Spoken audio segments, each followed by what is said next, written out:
여기 치열한 삶을 살았던 사람이 있죠. 잘 살기 위해서 치열하게 살았고 잘 살기 위해서 목숨을 다해서 열심히 살았던 사람이 있습니다. 이 사람은 무에서 유를 창조해냅니다. 맨주먹으로 시작했는데 돈 하나 없이 시작했어요. 그런데 지금은 부자가 됩니다. 부인도 무려 1명도 아니고 4명입니다. 그리고 자녀들도 무려 12명에 육박을 하게 되죠. 이 사람의 꿈은 행복한 삶을 사는 겁니다.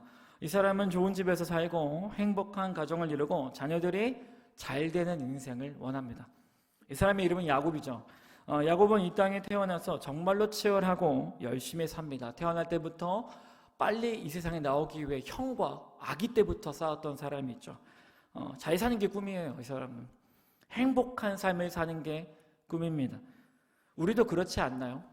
야곱은 게으른 사람이 아니었습니다. 야곱에게는 친형 에서가 있었습니다. 친아버지 이삭은 야곱을 사랑한 게 아니라 에서를 사랑했어요. 당시 고대 중동에는 장자에게는 막대한 유산이 주어졌습니다. 그래서 야곱은 잘 살기 위해서, 노후를 위해서요, 행복한 인생을 살기 위해 자기 후손들에게 좋은 걸 주기 위해 형 에서의 재산을 뺏기로 결정하죠. 그래서 거짓말을 사용해서 형의 권리를 빼앗습니다. 그리고 거짓말을 사용해서 친아버지 이삭까지 속이게 되죠. 그리하여 에서는 동생에게 막대한 재정과 부를 다 뺏겨버렸습니다. 그래서 잃어버린 것이 무엇입니까? 야곱이 재정과 막대한 부를 얻었지만 형과의 관계가 깨어지게 되죠. 친형이었던 에서와 건널 수 없는 강을 넘게 됩니다. 사랑했던 친형 에서가 야곱에게 이렇게 얘기하죠. 내가 너를 죽여버릴 거다. 어디 아버지만 돌아가시나 보자. 내가 반드시 너를 죽일 거다. 얼마나 무섭습니까? 사랑했던 친형이 원수가 되었죠. 그리고 사랑했던 아버지 이삭이 있습니다. 아버지는 원래 친형 에서를 사랑했어요. 근데 야곱이 그 사이를 파고들어서 아버지로부터 축복을 얻어내는데 거짓말을 사용하죠. 아버지로부터 인정받고 싶었습니다. 그래서 형처럼 행동을 하죠. 형처럼 행세를 합니다. 내가 얼마나 대단한 인물인지 나도 형처럼 당신에게 인정받을 거야 라는 거였죠. 그래서 야곱이 거짓말까지 하면서 아버지를 속입니다. 그리고 아버지에게서 기도를 훔쳐내고 인정과 복을 얻어냅니다. 그런데 이제 문제는 뭐냐면 이것이 다 드러냈을 때 아버지 이삭이 야곱 때문에 충격을 받습니다. 내 아들이 나를 속였어? 여러분, 야곱은 막대한 재정과 부동산과 자기 자녀에게 옮겨질 모든 부를 얻어냈지만 대가로 형과 아버지와의 관계를 잃어버립니다. 뒤이어서 성경을 쭉 읽어보면 친척 라반과 갈등이 일어납니다. 라반은 야곱을 속이고 야곱도 친척 라반과 재산 쟁탈전을 벌입니다. 요즘 시절 따지면 친척과 야곱의 재산 소송이 걸린 거예요. 소송이 걸리면, 가족끼리 소송 걸리면 관계가 끝장이 난 겁니다. 끝장나는 거죠. 야곱이 이 소송까지 이겨냅니다. 그래서 친척 라반에게 있던 권한까지 다 뺏어와요. 정말 대단한 사람이죠. 예, 야곱은 찍으면 다 얻어냅니다. 또한 야곱의 4명의 부인이 있었는데 4명의 부인이 사이가 좋지는 않았습니다. 한 명도 힘들다고 하면 안 되겠지. 네. 예, 4분도 권으셨는데 저는 제가 그렇다는 게 아니라 다른 분이 그렇다는 얘기. 오해하지 마시기 바랍니다. 4분의 부인과 사신단 말이에요. 그러니까 4분에게 순종하셔야 되는데요. 4분의 사이가 안 좋았습니다. 그래서 4명의 부인이 서로 정말 드라마에서 보는 것처럼 암투를 벌이고 서로를 미워하고 시기했단 말이죠. 집안은 더욱더 부가 늘어가고 자동차도 늘어가고 아파트도 늘어가고 다 잘 되는데 집안만 들어오면 다 싸우는 거예요. 야곱의 12자녀들도 서로를 으르렁대고 부모로부터 사랑받기 위해서 치열한 쟁탈전을 벌입니다. 집안이 지옥이 되고 있죠. 하나님을 믿는 야곱인데, 하나님을 믿는 가정인데 가정에서는 너무 많은 아픔이 있는 것이죠. 야곱이 열심히 살아요. 치열하게 산단 말이에요. 야곱도 문제가 있습니다. 그런데 야곱의 주위 사람들도 문제가 있나요, 없나요? 다 문제가 있어요. 아니, 여러분 생각해 보세요. 아무리 동생이 거짓말을 했지만 형이 어떻게 동생 죽인대요? 용서할 수 있는 거 아닙니까? 아무리 화가 나지만 죽인다니요. 그런 말 할 수 없죠. 여러분, 야곱도 문제가 있지만 분노하는 에서도 문제인 것이에요. 제 생각은 에서가 더 문제가 있다 생각합니다. 여러분 보시면 야곱의 주위 사람들도 제마다 다 결함이 있습니다. 완벽한 사람이 아무도 없습니다. 친척 라반도 그렇고 야곱의 부모들도 문제가 있고 야곱의 부인들도 문제가 있고 야곱의 자녀들도 문제가 있습니다. 여러분 그러면 여기서 보면 문제가 누구에게 있을까요? 결정적인 문제는 하나님을 믿는 사람 야곱과 우리의 입장에서는 이렇게 생각할 수 있어요. 뭐냐면 저렇게 문제 있는 사람을 왜 하나님이 변화시키지 않는가라는 거죠. 왜 저렇게 고집세고 악독한 사람을, 에서 같은 사람을 두어서 왜 내 주위에 둬서 나를 힘들게 하지? 하나님이 저 사람 고치면 될 거 아니야. 저 사람을 치면 될 거 아니야 라는 생각이죠. 또한 하나님을 믿지 않는 사람들도 이렇게 생각합니다. 내 남편은, 내 아내는, 내 자녀는, 내 부모는 왜 안 변하지? 나 빼고 다 문제가 있는 것처럼 보여요. 저 사람은 왜 이렇게 예민할까? 저 사람은 왜 이렇게 말실수를 하지? 저 사람은 왜 이렇게 주장이 셀까? 왜 하나님은 저 사람을 내버려 두실까? 그러면 계속해서 우리 야곱을 보도록 하겠습니다. 이런 생각을 갖고 있던 야곱의 인생에서 갈등의 최고조 사건이죠. 에서가 400명의 군대를 끌고 자기 죽이러 온다는 거예요. 칼 들고. 오랜만에 만난 형인데 형이 자기 죽이러 온대요. 칼 들고. 야곱이 이때 당시에 얼마나 당황을 하냐면 이걸 듣고 공포에 떨기 시작합니다. 야곱이. 얼마나 황망했는지 그날 그렇게 찾지 않던 하나님을 찾기 시작하죠. 기도하러 가요. 자기 자식들과 모든 재상들과 종들을 다 불러보낸 다음에 야복강 앞에서 혼자 무릎을 꿇고 기도합니다. 이렇게 기도합니다. 하나님 살려주옵소서. 그리고 이렇게 기도하죠. 주님, 저 에서를 어떻게 해주세요. 저를 구원하시던가요? 아니면 하나님 능력의 왕 아니시고 위대한 분 아니십니까? 얼른 오셔서 저 에서의 군대를 날려버리던가 저를 보호해 주시던가 아니면 저 에서를 심판하시던가 아니면 에서를 변화시켜 주십시오. 예? 이렇게 기도했어요. 그러면 하나님이 기도에 응답합니다. 하나님 누구 찾아갔을까요? 하나님의 에서를 찾아갑니다. 너 임마 동생의 거짓말을 했다고 하지만 그것도 잘못이지만 어떻게 네가 친동생을 죽인다고 할 수 있냐? 너 지금 손에 든 건 뭐야? 칼입니다. 칼 내려놔. 나는 사랑이다. 너 나 믿어라. 너 회개해라. 그래서 에서가 변화가 돼. 하나님을 만나죠. 그래서 에서가 칼을 다 던지고 동생한테 찾아가서 얘기합니다. 내가 잘못했어. 내가 어제 하나님을 만났는데 하나님은 사랑이시더라. 미안해. 라고 해피엔딩처럼 갔어야 되는데 하나님 누굴 찾아갑니까? 야곱 찾아옵니다. 반대로 일어나죠. 문제 있는 사람한테 찾아가야 되는데 하나님이 야곱을 찾아옵니다. 우리 한번 말씀 두 개를 한번 읽어볼까요? 위아래 같이 읽습니다. 시작.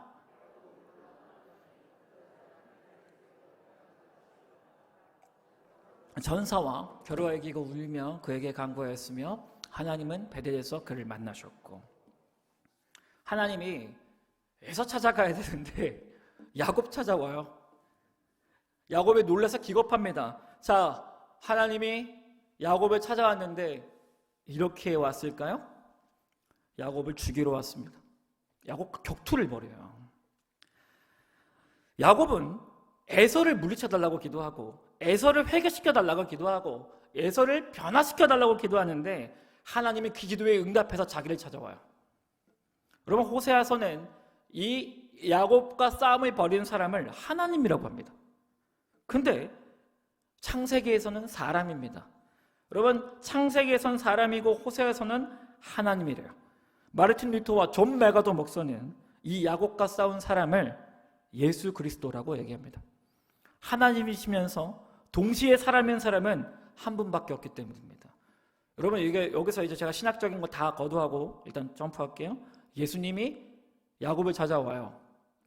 사랑 많은 예수님이 야곱 찾아와서 만나자마자 하는 게 뭐냐면 야곱을 때립니다. 그리고 뭐예요? 야곱을 죽이려고 하죠. 둘이 야곱이 목숨을 건 혈투가 벌어집니다. 야곱은 뭐예요? 살아남기 위해서요. 그리고 예수 그리스도는 야곱을 이유는 모르겠는데 계속 때리고 여러분 야곱의 입장에 생각해 볼게요. 이게 도대체 무슨 일입니까? 하나님이 나와 싸우면 돼야 안 돼요? 하나님 내 편이잖아요. 하나님 나와 싸우면 안 되죠. 저 사람과 싸워야죠. 저 에서와 싸워야죠. 저 사람을 변화시키고 저 사람을 회개시켜야 되는데 제가 야곱이었으면 이렇게 얘기했을 것 같아요. 예수님, 저도 나쁜 거 인정해요. 근데 저 에서가 더 나쁜 사람 아닌가요? 아무리 내 형이지만 날 죽이도 오다니요. 왜 나 찾아왔어요? 자, 번지수를 잘못 찾으셨군요. 에서한테 빨리 가세요. 나는 착한 사람입니다. 에서를 찾아가세요. 제가 뭘 잘못했습니까? 그렇게. 제가 왜요? 여러분, 우리도 야곱처럼 하나님께 대항하죠. 하나님, 이게 무슨 짓입니까? 저에게 문제가 있습니까? 제가 문제입니까? 저 사람 찾아가셔야죠. 저 사람 저 괴롭히는데 왜 저한테 뭐라 하세요? 야곱과 우리는 똑같은 존재입니다. 여러분, 호세서에서는 보면 야곱이 싸우다가 울었대요. 울면서 싸운 거예요. 울면서. 점점 예수님과 싸우다가 야곱이 이렇게 얘기하죠. 하나님, 제 인생이 너무 허망합니다. 형이 저를 죽이러 옵니다. 저를 구해달라고. 하나님, 저 구해주세요. 하나님, 제발. 싸우면서 예수님, 제발 제 형 찾아가셔서 형 변화시켜 주세요. 저한테 이러지 마시고.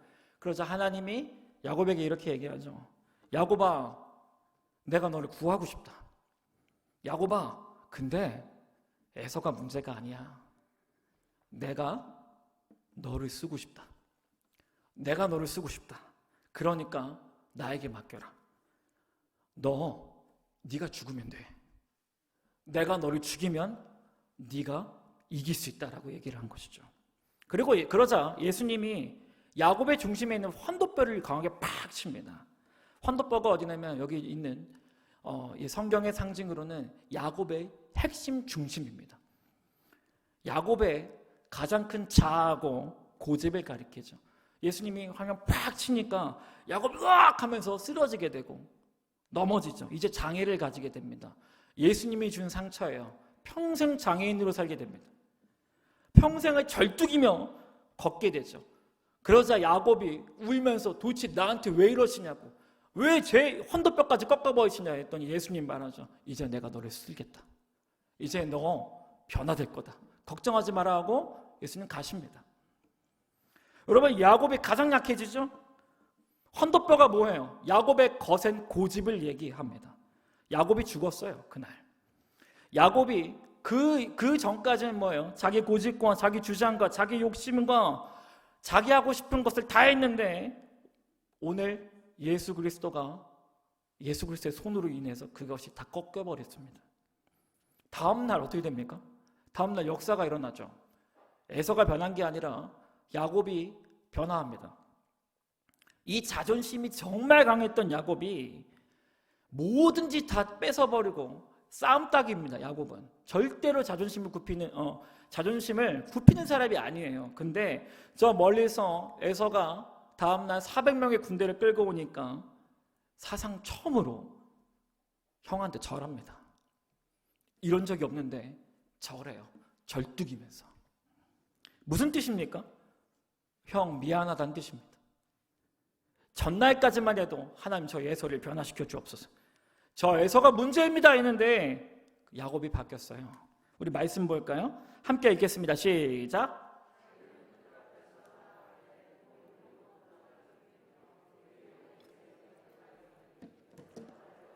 그를 맞이하고 안고 목을 그와 입맞추고 서러우니라. 아멘. 자존심과 고집이 강했던 야곱이 먼저 에서에게 무릎 꿇습니다. 야곱이 원했던 건 뭐냐면 에서가 무릎 꿇는 거예요. 근데 바뀌었어요. 형 미안해. 형 미안해. 내가 잘못했어. 이렇게 자존심 센 사람이 먼저 미안하다고 합니다. 그러자 에서가 놀라웠죠. 에서가 칼을 집어던집니다. 절하는 거 보고 동생이 미안하다고 하니까 어떻게 해요? 동생한테 뛰어옵니다. 여러분, 이 장면을 잘 보면 신약 성경에서 비슷하게 떠오르는 구절이 있어요. 누가복음 15장에 집 나간 아들을 기다리던 아버지의 모습이 똑같습니다. 그 악한 에서가 야곱 보고 너무 보고 싶어가지고 뛰어간 거예요. 칼 집어던지고. 그리고 어떻게 해요? 내 동생 보고 싶었다고 둘이 얼싸안고 누름바다가 되기 시작하죠. 방금 전까지 원수였습니다. 근데 하나님의 은혜가 부어지니까 어떻게 돼요? 원수가 하나가 됩니다. 서로 미안하대요. 서로 잘못했대요. 근데 그 미안하다의 시작은 누굽니까? 야곱이 먼저 합니다. 야곱의 말을 들어볼까요? 한 번 더. 네, 제가 읽을게요. 에서가 눈을 들어 여인들과 자식들을 보고 묻되 너와 함께한 이들은 누구냐? 야곱이 이르되 하나님의 주의 종에게 은혜로 주신 자식들입니다. 라고죠. 야곱의 입에서 은혜라는 단어가 나왔어요. 은혜? 지금까지 은혜 아니에요. 자기가 다 뺏어야 돼요. 자기가 다 한 거예요. 그런데 뭐라고 합니까? 야곱이 완전히 변해서 뭐라고 하냐면 내가 지금까지 있었던 거 다 하나님의 은혜였습니다 라고 고백을 하죠. 이 자존심 센 인간이 하나님의 은혜를 인정합니다. 내 인생은 지금까지 하나님이 없었으면 아무것도 없었다라고 고백을 하죠. 지금 야곱에게 뭐가 흐르냐면 하나님의 은혜가 흘러넘칩니다. 에서가 야곱을 통해서 은혜가 무엇인지를 경험하고 있죠. 하나님의 은혜가 야곱의 자존심을 다 꺾어버리고 야곱이 형에게 미안하다고 말하게 하고 있습니다. 하나님의 은혜가 야곱을 꺾이게 만들고 하나님의 은혜가 에서의 마음까지 변화시키죠. 여러분, 야곱이 죽으면 죽을수록, 어제 야곱이 죽었습니다. 야곱이 죽으면 죽을수록 하나님의 은혜가 풍성히 흘러넘칩니다. 하나님의 사랑이 야곱을 향해서 흘러넘치죠. 여러분, 하나님은요 예전부터 야곱 쓰고 싶었습니다. 여러분, 창세기 1축도 보면 원래 하나님의 복이 누구에게 왔냐면 에서가 아니라 동생이었습니다.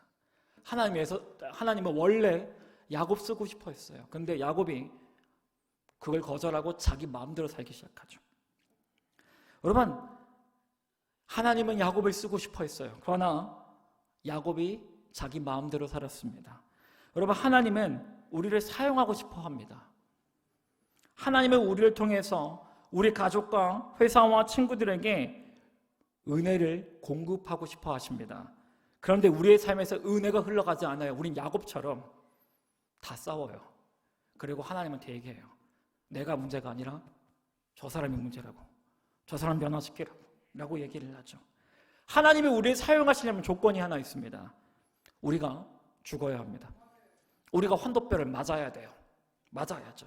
근데 문제가 뭐냐면 여러분, 밤새 싸우거든요. 예수님과 야곱이 밤새 싸웠는데 예수님 그냥 이길 수 있단 말이에요. 근데 인격적인 대우를 하죠. 근데 뭐예요? 예수님은 야곱의 자아를 치려고 하고 야곱은 밤새 저항하면서 뭐라고 하냐면 나는 문제가 없고 저 에서가 문제인데 왜 나한테 이러냐고.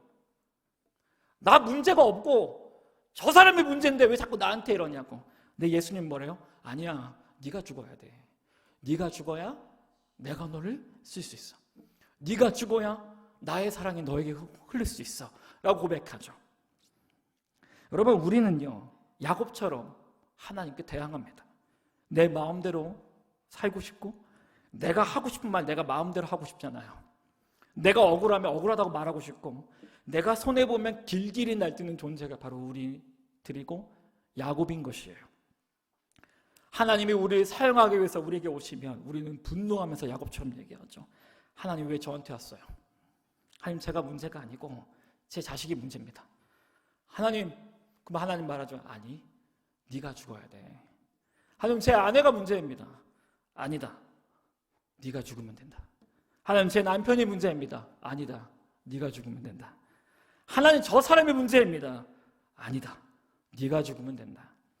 하나님, 제가 문제가 아니고 저들이 문제입니다. 저들이 바뀌어야 합니다. 저들이 죽어야죠. 왜 저한테 왔어요? 하나님 말하죠. 네가 죽으면 내가 너를 통해서 일한다.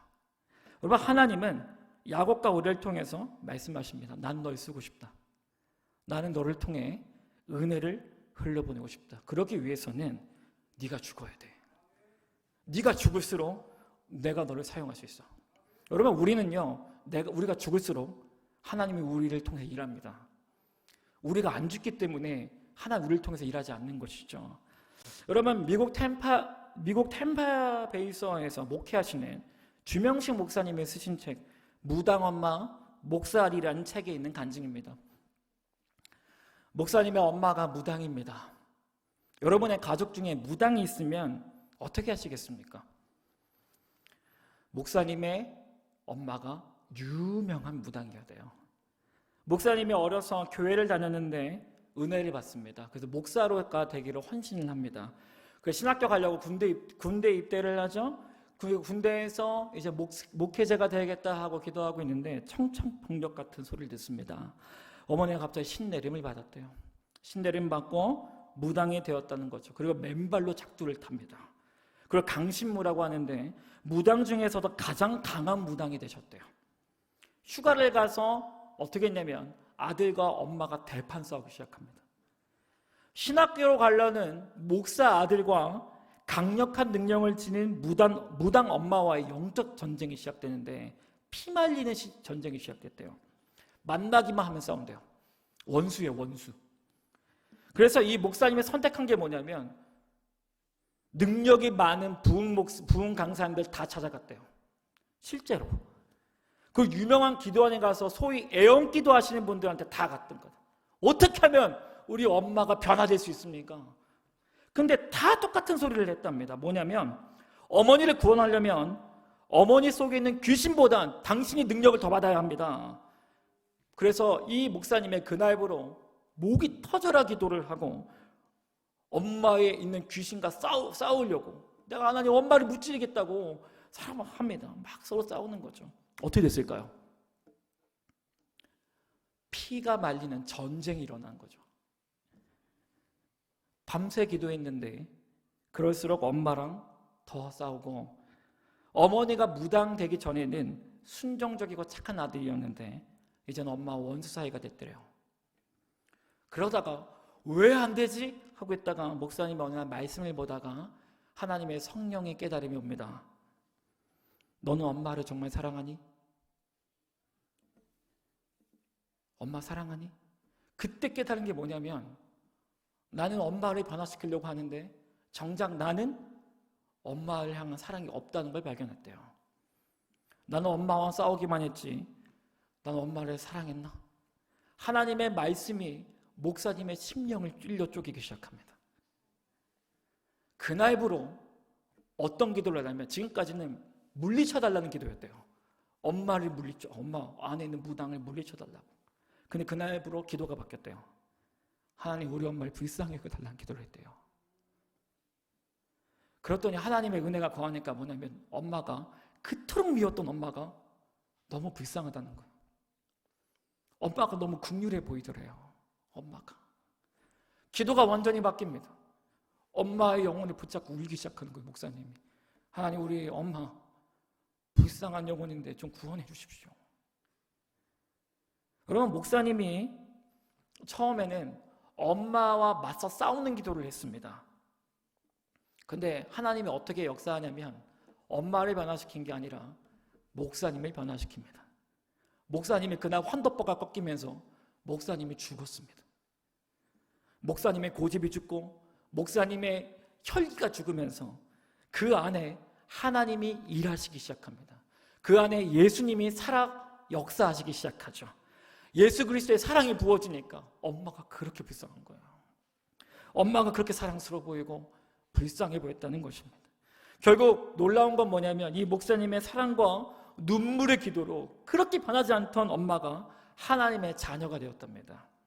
할렐루야. 우리가 죽으면 죽을수록 하나님이 일하십니다. 갈라디아서 2장 10절 말씀 볼까요? 우리 모호 마치게요. 함께 있습니다. 시작.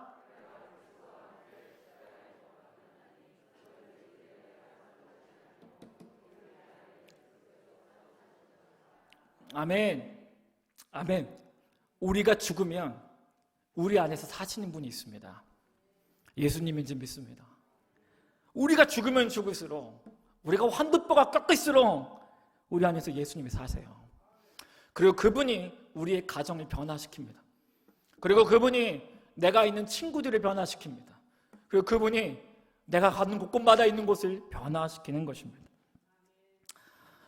여러분 제가 최근에 청소년 애들 데리고 1박 2일 MT를 갔다가 죽을 뻔했습니다. 이제 밤을 새 수가 없어요. 나이가 40대가 좀 됐는데 청소년 애들은 밤새 노는데 제가 걔네 따라하다가 다음날 천국 갈 뻔했습니다. 와, 진짜 막 다음날 막 천국에서 막 환상이 보이는 거, 하늘에 환상이 보이는 것 같고, 내가 이제 밤을 못 새는구나.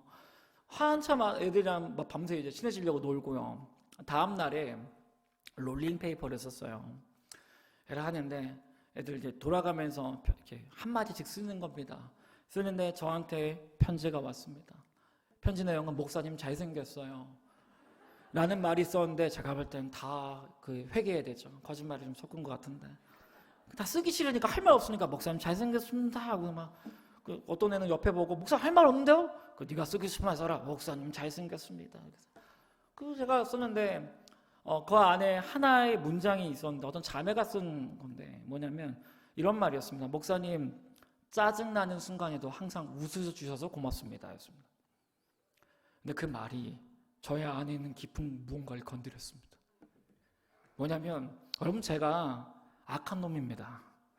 야곱보다 더 센 놈인데, 전 지금까지 기도할 때 청소년 애들이 문제라고 기도를 많이 했습니다. 걔네 변화시켜달라고 기도 많이 했습니다. 근데 그 말을 딱 보는 순간, 내가 그렇게 짜증 많이 냈구나. 너무 아픈. 근데 그거 하고 집에 와서 생각을 하는데, 하나님이 제 안에 감동이 좀 있었습니다. 네가 죽는 만큼 내가 걔네들을 더 사랑할 거다. 여러분, 짜증 진짜 많이 냈습니다, 제가. 근데 제가 지금 돌이켜보니까 문제는 저였습니다. 제가 애들을 사랑하지 못했고, 제가 양보하지 못했고, 혈기는 얼마나 센지 그냥 애들 잘못하면 바로 그냥 야단치고 그런 존재였죠. 여러분, 저는 이제 알겠습니다. 제가 죽으면 제 안에 예수가 삽니다. 제가 죽을수록 제 안에 사랑이 흘러넘치게 될 겁니다. 여러분, 오늘 우리가 죽으면 죽을수록 예수님이 우리 안에 사시는 걸 믿으시기 바랍니다. 우리가 죽을수록 우리 안에 예수님이 우리를 사용하십니다. 할렐루야. 여러분, 주위에 여러분 괴롭히는 사람이 있습니까? 하나님이 오늘 여러분들이 변화시킬 줄 믿습니다. 여러분 죽어야 됩니다. 여러분 죽으면 그 사람의 영혼이 불쌍해 보입니다. 하나님의 사랑이 부어지면 그 사람의 긍휼해 보이십니다. 그래서 그 사람도 품을 수 있게 되는 것입니다. 오늘 예수님에게 나아갑시다. 예수님, 나의 환도뼈를 쳐주옵소서. 예수님, 내가 문제입니다. 저 사람 문제가 아니라 제가 문제입니다. 나의 고집과 나의 자존심과 나의 주장했던 그 모든 것들을 죽여주시옵소서. 그리고 내 안에 예수님만 사시옵소서. 예수님이 내 삶의 주인이십니다. 예수님, 나를 써주시옵소서.